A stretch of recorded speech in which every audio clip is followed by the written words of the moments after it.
Hello guys, Manisha রান্নাঘরে জানাই আপনাদেরকে আবারও একবার ওয়েলকাম। আজ আমি আপনাদের সঙ্গে শেয়ার করব বানধোসা বানানোর রেসিপি।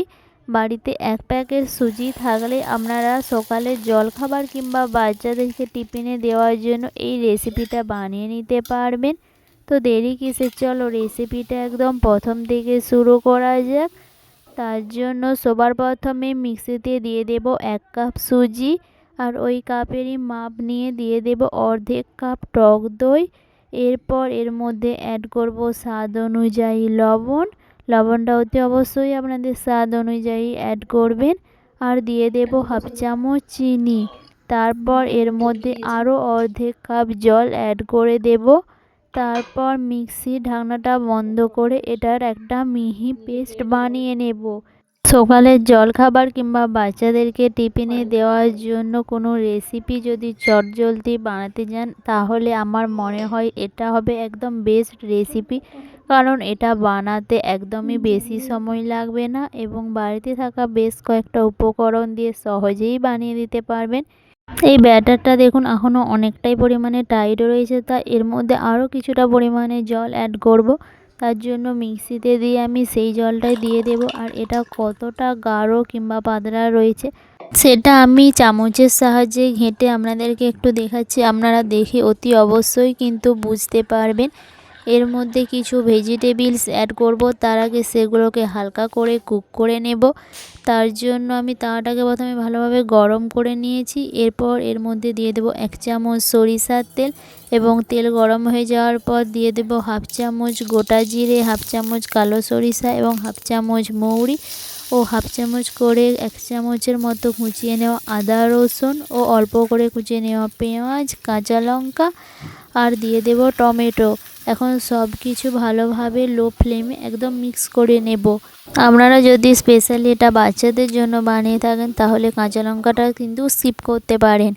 এগুলো যাতে তাড়াতাড়ি কুক হয় তার জন্য এর মধ্যে অ্যাড করে দেব স্বাদ মতো লবণ। লবণটা ভালোভাবে মিক্স করে নেওয়ার পর এর মধ্যে অ্যাড করে দেব আরও হাফ চামচ লঙ্কার গুঁড়া। তারপর লঙ্কা গুঁড়াটা ভালোভাবে মিক্স করে নেওয়ার পর আগে থেকে যে সুজির একটা ব্যাটার তৈরি করে রেখেছিলাম সেটার মধ্যে অ্যাড করে দিয়ে ভালোভাবে সবজিগুলোকে মিক্স করে দেব।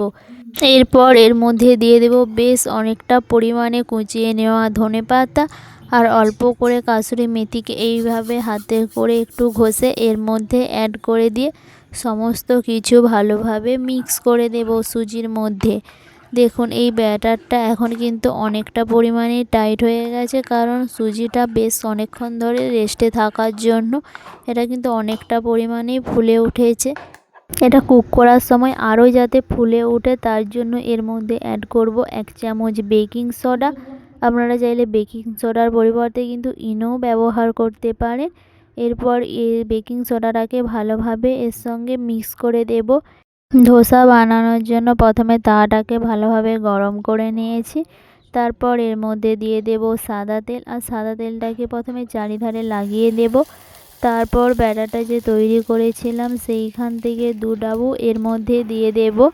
এটা হতে কয়েক সেকেন্ডের মতনই লাগবে। আমি 1 মিনিটের মতো রেখে দিয়েছিলাম বলে একদিকটা যখন উল্টেছিলাম বেশি একটু লাল হয়ে গিয়েছিল। এইভাবে একটা চামচের পেছন দিকটা সাইজ করে উল্টে দেব।